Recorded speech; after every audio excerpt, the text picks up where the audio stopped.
রাজ্যসভায় তৃণমূলের প্রার্থী তালিকায় বড় চমক। তৃণমূলের প্রার্থী হচ্ছেন রাজ্যের মন্ত্রী বাবুল সুপ্রিয়। তিনি রাজ্যসভায়, তাকে পাঠানো হচ্ছে, বাবুল সুপ্রিয়কে রাজ্যসভায় তৃণমূল পাঠাচ্ছে। তাদের নমিনেশন, তাদের যে মনোনয়ন দেওয়া হয়েছে প্রাক্তন ডিজি রাজীব কুমারকে। তৃণমূলের প্রার্থী কোয়েল মল্লিক।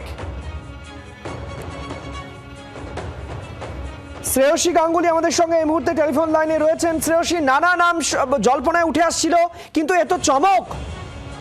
একেবারে বলা যেতে পারে যে তৃণমূলের যে প্রার্থী তালিকা, যেটা তৃণমূলের পক্ষ থেকে আজ প্রকাশ করা হলো রাজ্যসভার জন্য, একেবারে পুরোপুরি চমকে ভরা। নানান নাম শোনা যাচ্ছিল, নানান নাম নিয়ে আলোচনা চলছিল গত কয়েকদিন ধরে, কিন্তু কার্যত যে নামগুলো তৃণমূলের পক্ষ থেকে প্রকাশ করা হলো, নিশ্চিতভাবে সেটা কার্যত বলা যেতে পারে চমকে ভরা। যেখানে অবশ্যই ফরমার ডিজিপি রাজীব কুমারের নাম নিশ্চিতভাবে উল্লেখযোগ্য। সেক্ষেত্রে দ্বিতীয় যে নাম তৃণমূলের পক্ষ থেকে প্রকাশ করা হয়েছে ক্যান্ডিডেট হিসেবে বাবুল সুপ্রিয়, রাজ্যের মন্ত্রী এই মুহূর্তে, তাকে রাজ্যসভায় পাঠানো হচ্ছে, রাজ্যসভার ক্যান্ডিডেট তাকে করা হচ্ছে। অন্যদিকে মানেকা গুরুস্বামী, লয়ার মানেকা গুরুস্বামী, সুপ্রিম কোর্টের লয়ার, স্বনামধন্য লয়ার, তাকে পাঠানো হচ্ছে এবং তার নাম মনোনীত করা হয়েছে। এবং কোয়েল মল্লিক, অভিনেত্রী কোয়েল মল্লিক, তাকেও কিন্তু মনোনীত করা হয়েছে রাজ্যসভার যে ইলেকশন।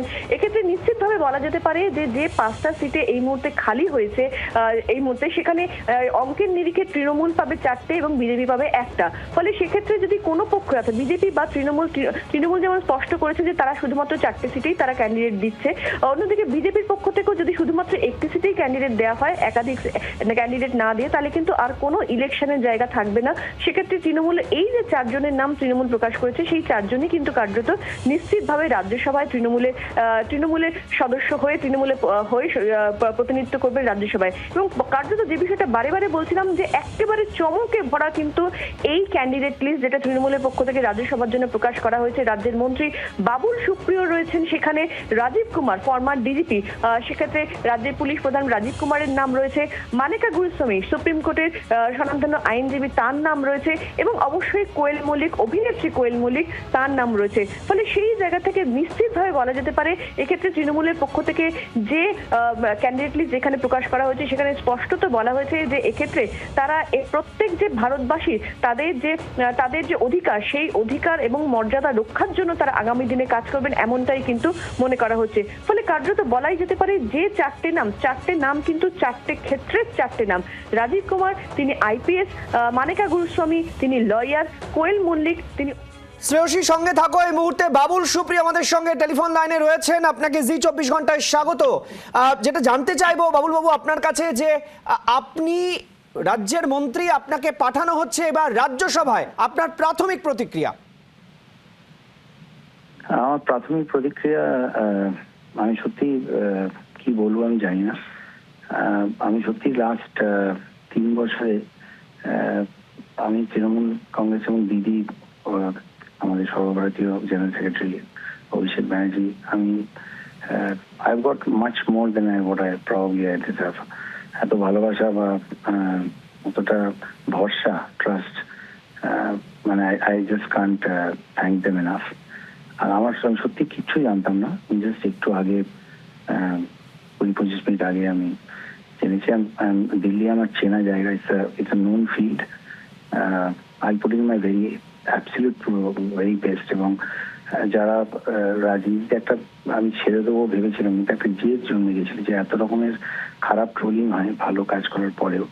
তো একটা জেদ জন্মেছিল যে গান এবং রাজনীতি আমি দুটোই করবো, কারণ দিদি আবার আমার জীবনে গানটা ফিরিয়ে দিয়েছিল, আমাকে অ্যাবসলিউটলি মন খুলে গান গাইতে বলেছিল। তো আমার মনে হয় যে as a happy person I will be able to do some good work.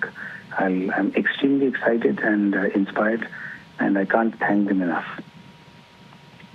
বাবুলবাবু, একটা প্রশ্ন আপনি অলরেডি বলেছেন, তাও আপনার কাছে আরেকটু এলাবোরেটলি জানতে চাইবো, যে আপনি একসময় কেন্দ্রীয় মন্ত্রী ছিলেন, আপনি একটু আগেই বললেন আপনার চেনা ফিল্ড, আপনি বাংলার রাজনীতিতে কাজ করার পরেও আপনি বলছেন যে অনেক খারাপ লাগা ছিল, সে কারণে আপনি যেখানে ফিরছেন সেটা চেনা ফিল্ডে। এই জায়গাটা আপনার কাছে কতটা? আপনি ভুল করছেন, খারাপ লাগাটা আমি বলিনি, please don't twist what I am saying. আমি বলছি যে পলিটিক্সে আমি সেটাই করেছিলাম যেটা আমার মনে হয়েছিল Newton's law, that every action has a equal and opposite reaction. তো আমি 3.5 বছর আগে যে সিদ্ধান্ত নিয়েছিলাম, তারপর থেকে আমি তৃণমূল কংগ্রেসের শুধুমাত্র জায়গা পাওয়া নয়, যে ভালোবাসা এবং যে ইন্সপায়ারিং যে প্যাম্পারিং বা ভালো কাজ করার জন্য যে অনুপ্রেরণা এবং গানটা সম্পূর্ণভাবে আমার জীবনে ফিরিয়ে দেওয়া, আমাকে এইটা আমি আমার কোনো সত্যি কোনো ভাষা নেই ধন্যবাদ জানাবো। এবং আমি বলছি বাকি বাইরের যে অনেক রকমের ট্রোলিং হয়, সবকিছু হয়, তাতে সত্যি মনে হতো মাঝে মাঝে যে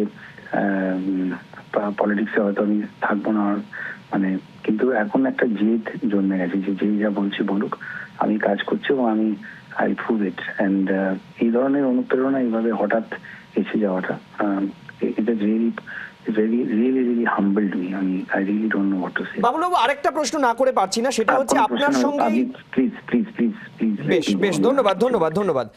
যে প্রশ্নটা আমি করতে চাইছিলাম এবং গোটা বাংলার মানুষও জানতে চাইছিল, আমি আবারও চলে যাব শ্রেয়সীর কাছে, না আমাদের সঙ্গে যোগাযোগ বিচ্ছিন্ন, সেটা খুব গুরুত্বপূর্ণ যে রাজনীতিকরা রাজনীতির ময়দানে থাকবেন, সেটা হয়তো কখনো দিল্লি কখনো কলকাতা হতেই পারে, সেটার মধ্যে যে বিরাট চমক আছে তা নয়, কিন্তু এটাও সত্যি একটা চমক যে রাজ্যের মন্ত্রী ছিলেন, তিনি আবার দিল্লির রাজনীতিতে ফিরছেন, তিনি বলছেন অত্যন্ত খুশি, তাকে বড় কাজের জায়গায় পরিসরে পাঠাচ্ছেন দিদি, সেটা তার খুশির জায়গা, তিনি এই জায়গাটার কথা বলছিলেন। আমি একটু আবারও চলে যাব শ্রেয়সী গাঙ্গুলির কাছে।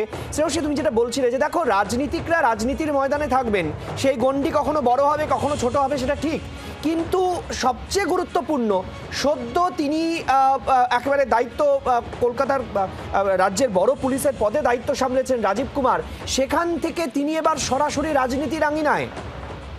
একেবারেই দেখো, এবং কার্যত যে জায়গাতে তাকে মনোনীত করে পাঠানো হচ্ছে বা যে জায়গা ক্যান্ডিডেট হিসেবে তৃণমূল তার নাম ঘোষণা করছে, সেটা একেবারে পার্লামেন্ট মানে সেই জায়গাতে দাঁড়িয়ে কার্যত তিনি প্রতিনিধিত্ব করবেন। এবং তার যে আমরা জানি যে এক্ষেত্রে পুলিশ হিসেবে তার যে কর্মজীবন, সেই কর্মজীবন এবং তার যে রাজ্যের ডিজিপি হিসেবে তার যে কাজ করা, সেই সামগ্রিক সমস্ত বিষয় কিন্তু পরিচিত জায়গা, কিন্তু সেই জায়গার বাইরে বেরিয়ে গিয়ে তিনি রাজনীতির লোক হয়ে তিনি এই মুহূর্তে কিন্তু সেক্ষেত্রে দেখা যাচ্ছে যে তিনি পার্লামেন্টে যাচ্ছেন। এবং এখনো পর্যন্ত যা পরিস্থিতি হয়েছে তাতে যদি ইলেকশন না হয় তাহলে নিশ্চিতভাবেই বলা যেতে পারে যে তিনি পার্লামেন্টের সদস্য হতে চলেছেন আগামী দিনে। যদি ইলেকশন না হয় তাহলে সেই জায়গা থেকে দাঁড়িয়ে ডিজিপি হিসেবে তিনি কাজ করেছেন, তার অভিজ্ঞতা এবং বিভিন্ন ক্ষেত্রে আমরা জানি যে শুধুমাত্র রাজ্যের ক্ষেত্রে নয়, আন্তর্জাতিক ক্ষেত্রেও কিন্তু সেক্ষেত্রে তিনি যেভাবে কাজ করেছেন, এক্ষেত্রে মানে তার যে কাজের অভিজ্ঞতা রয়েছে, সেই সামগ্রিকভাবে সমস্ত কিছু নিরিখেই বলা যেতে পারে এক্ষেত্রে কিন্তু পার্লামেন্টারিয়ান হিসেবে তার সেক্ষেত্রে রাজ্যসভায় যাওয়া, একজন সাংসদ হিসেবে রাজ্যসভায় যাওয়া, এখনো পর্যন্ত যে পরিস্থিতি হয়ে রয়েছে তা আবারও বলছি সেখানে ইলেকশনে কোনো এখনো পর্যন্ত পরিস্থিতি তৈরি হয়নি, যদি না সেক্ষেত্রে বিজেপির পক্ষ থেকে একাধিক। আমি আরেকটা দুটো প্রশ্ন আমি তোমার কাছে রাখতে চাই এবং দুটো প্রশ্ন একসঙ্গে আমি রাখছি। এক হচ্ছে উন্নয়নের পাঁচালী নিয়ে অভিষেক বন্দ্যোপাধ্যায় চলে গিয়েছিলেন, আমরা দেখেছি এর আগে রঞ্জিত মল্লিকের কাছে, এবং তারপরে আজকে দেখতে পাচ্ছি কোয়েল মল্লিককে, সেই মল্লিক পরিবার থেকেই একজনকে প্রার্থী করা হলো এবং তিনি যেমনটা তুমি বলছিলে প্রতিদ্বন্দ্বী না হলে জিতবেন। এটা কি তাহলে 2-2 4? এক, 2 নম্বর বিষয়, রাজীব কুমারকে অনেকেই মমতা বন্দ্যোপাধ্যায়ের ঘনিষ্ঠ বলতেন বা বলতেন যে তিনি তৃণমূলের অঙ্গুলি হেলনে কাজ করছেন, এরকম নানা অভিযোগ সেই সারদা পর্ব থেকে আমরা দেখে আসছি। ফলে সেইখানেও কি বিরোধীদের যে অভিযোগের জায়গার স্পেসটা কি আর একটু সামনের দিকে এগোচ্ছে? দেখো, সেক্ষেত্রে পুলিশ প্রধান বা এক্ষেত্রে অন্যান্য ক্ষেত্রে যে বলা যেতে পারে স্বরাষ্ট্র সচিব বা হোম সেক্রেটারি, তাদেরকে নিয়ে বিভিন্ন সময়ই কিন্তু বিভিন্নভাবেই দেখা গেছে যে এক্ষেত্রে বিরোধীরা নানানভাবে সরব হয়েছেন, বিভিন্ন ইস্যুতে সরব হয়েছেন পুলিশ প্রধানকে নিয়ে, অথবা সে যিনি দায়িত্বে ছিলেন না কেন। কিন্তু রাজীব কুমারের ক্ষেত্রে যে বিষয়টা খুব উল্লেখযোগ্যভাবে এখনো পর্যন্ত সকলের মনে আছে যে এক্ষেত্রে তার ক্ষেত্রে কিন্তু তাকে নিয়ে কিন্তু মমতা বন্দ্যোপাধ্যায় তার জন্য বলা যেতে পারে, তার জন্য কিন্তু মমতা বন্দ্যোপাধ্যায়কে দেখা গেছিল অবস্থানে বসতে। ফলে সেই জায়গাটা নিশ্চিতভাবে এক্ষেত্রে মমতা বন্দ্যোপাধ্যায় অত্যন্ত পছন্দের এবং ঘনিষ্ঠ ব্যক্তি তিনি, এমনটা কিন্তু একেবারে বলার জায়গা তৈরি হয়েছিল, কারণ মমতা বন্দ্যোপাধ্যায় তাকে নিয়ে যে অবস্থান নিয়েছিলেন, অথবা সেক্ষেত্রে তার জন্য তিনি অবস্থানে বসেছিলেন, তার হয়ে তিনি অবস্থানে বসেছিলেন সেই সামগ্রিক পরিস্থিতির নিরিখে। তবে যে কথা তুমি বলছিলে যে এক্ষেত্রে বিরোধীরা বিভিন্ন সময় সরব হয়, বিরোধীরা কিন্তু দেখা গেছে বিভিন্ন সময় কিন্তু শুধুমাত্র পুলিশ প্রধানকে নিয়ে নয়, সেটাতে কমিশনারকে নিয়ে, মুখ্য সচিব বা স্বরাষ্ট্র সচিব, তাদের প্রত্যেককে নিয়ে কিন্তু তারা বিভিন্ন সময় বিভিন্ন ইস্যুতে সরব হয়েছে। সে যখন যিনি দায়িত্বে ছিলেন বিভিন্ন ক্ষেত্রে বিভিন্ন ব্যক্তির ক্ষেত্রে দেখা গেছে এটা হতে, শুধুমাত্র রাজীব কুমারকে নিয়ে না। কিন্তু রাজীব কুমারের ক্ষেত্রে বিষয়টা আরো বেশি উল্লেখযোগ্য এই কারণে, কেন মমতা বন্দ্যোপাধ্যায় রাজ্যের মুখ্যমন্ত্রী, তিনি রাজীব কুমারের জন্য তিনি অবস্থানে বসেছিলেন, তিনি ধর্নায় বসেছিলেন। ফলে সেই জায়গা থেকে দাঁড়িয়ে কিন্তু কার্যত বলা যেতে পারে যে রাজীব কুমার মমতা বন্দ্যোপাধ্যায় ঘনিষ্ঠ, সেই বিষয়ে কিন্তু বিভিন্ন সময় আলোচনার কেন্দ্রে উঠে এসেছে। তবে নিশ্চিতভাবে বলা যেতে পারে যে আইপিএস হিসেবে তার যে কাজ, তার বিভিন্ন ক্ষেত্রে তার যে দক্ষতা, শুধুমাত্র রাজ্য বা দেশ না, আন্তর্জাতিক ক্ষেত্রেও তার যে অভিজ্ঞতা, নিশ্চিতভাবে সেটা কিন্তু উল্লেখযোগ্য।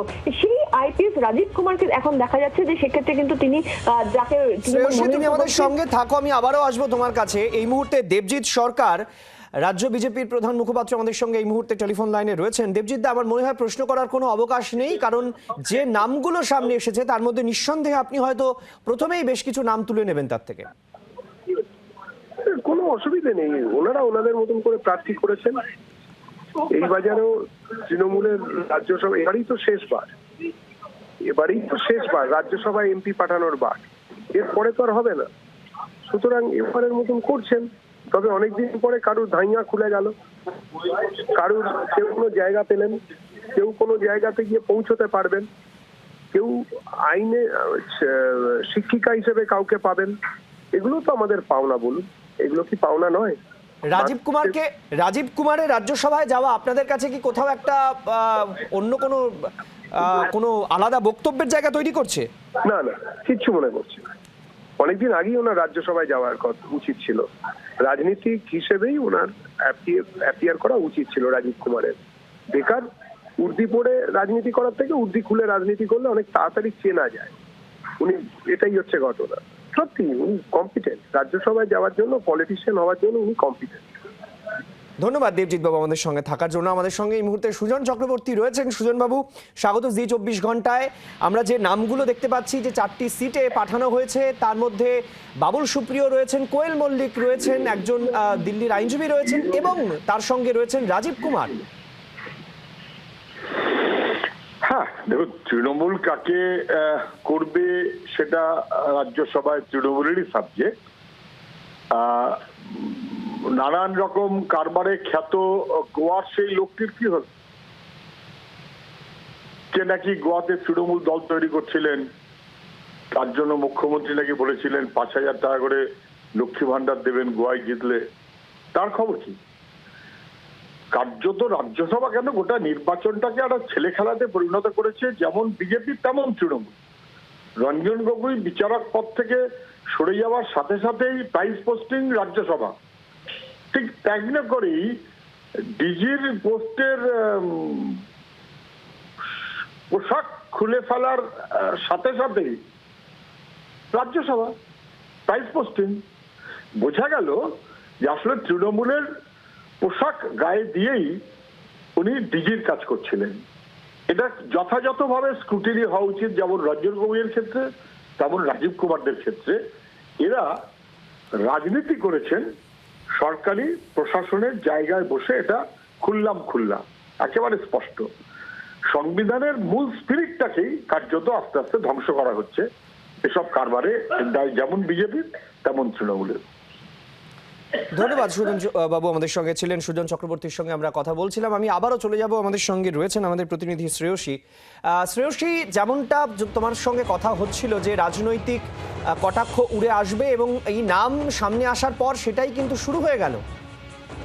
একেবারে তোমাকে যেটা জানিয়ে রাখি, যে 4টি নাম তৃণমূলের পক্ষ থেকে ঘোষণা করা হচ্ছে, 4 জনেই কিন্তু বলা যেতে পারে যে এক্ষেত্রে একমাত্র বাবুল সুপ্রিয় বাদ দিয়ে বাকি 3 জনেই কিন্তু রাজনীতির আঙিনাতে সেইভাবে কিন্তু সরাসরি প্রথম বলা যেতে পারে। এক্ষেত্রে আগের যে 4 জন ক্যান্ডিডেট, যাদের বদলে যাদের মেয়াদ শেষ হয়ে যাওয়ার পরে এই নতুন 4 জনকে তৃণমূলের পক্ষ থেকে মনোনীত করা হচ্ছে, সেই আগের যে 4 জন, যার মধ্যে অবশ্যই সাকেত গোখলে রয়েছেন, ঋতব্রত বন্দ্যোপাধ্যায় রয়েছেন, সুব্রত বক্সী রয়েছেন এবং মহসন বেনজির যিনি পদত্যাগ করেছেন তিনি রয়েছেন। ফলে সেই জায়গা থেকে দাঁড়িয়ে কিন্তু এই 4 জনের মধ্যে মহসন বেনজির নূর বাদ দিয়ে বাকি 3 জনের একজনকেও কিন্তু এই মুহূর্তে তৃণমূল কংগ্রেসের পক্ষ থেকে প্রার্থী করা হলো না। এক্ষেত্রে তোমার কথা সূত্র ধরেই বলছি, তাহলে এখনো পর্যন্ত যা পরিষ্কার, তাতে যে 4টি সিটে জেতার কথা তৃণমূলের সম্ভাবনা প্রবল, সেখানে দাঁড়িয়ে তাহলে কি আর রাজ্যসভায় যেতে চাইলেন না সুব্রত বক্সী?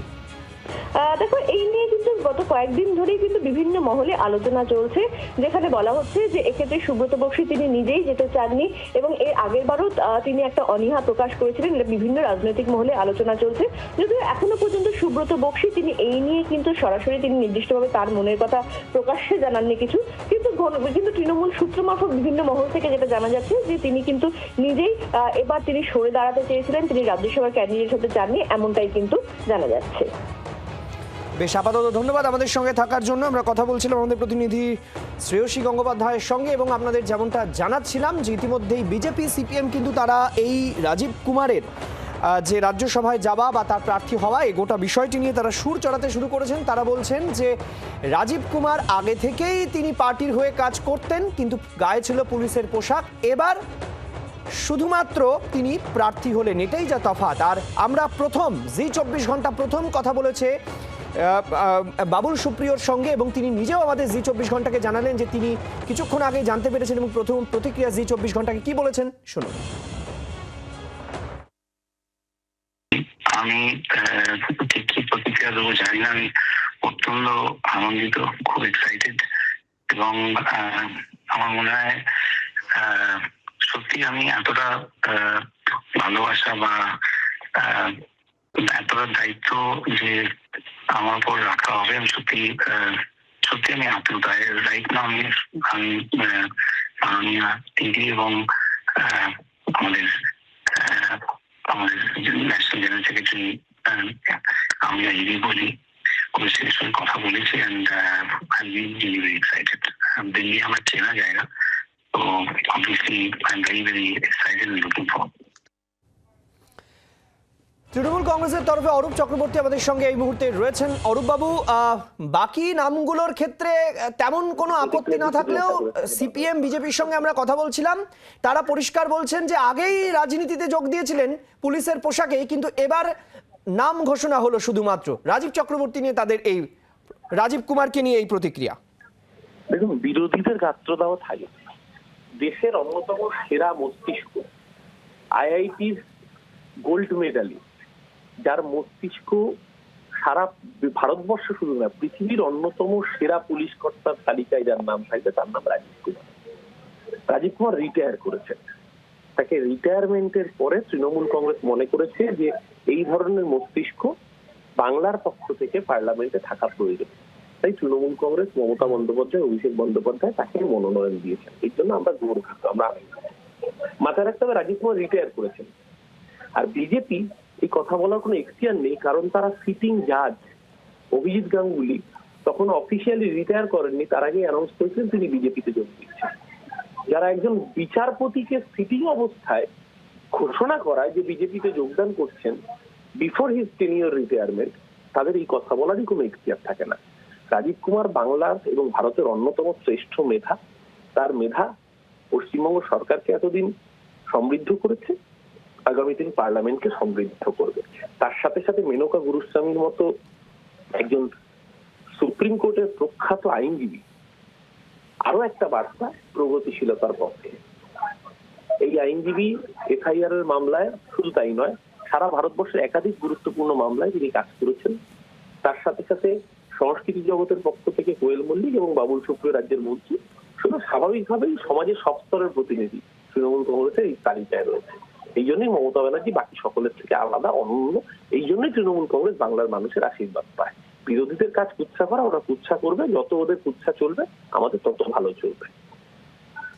ধন্যবাদ অরূপবাবু আমাদের সঙ্গে থাকার জন্য। আপনাদের আরও একবার জানিয়ে রাখবো, তৃণমূলের প্রার্থী তালিকা প্রকাশ। মেনকা গুরুস্বামী তিনি সুপ্রিম কোর্টের প্রথিতযশা একজন আইনজীবী। এছাড়াও রাজ্যসভা তৃণমূলের প্রার্থী ঘোষণায় নাম রয়েছে রাজীব কুমারের, নাম রয়েছে কোয়েল মল্লিকের এবং নাম রয়েছে রাজ্যের মন্ত্রী বাবুল সুপ্রিয়। বাংলার আওয়াজ, বাঙালির আবেগ, জি24 ঘন্টা।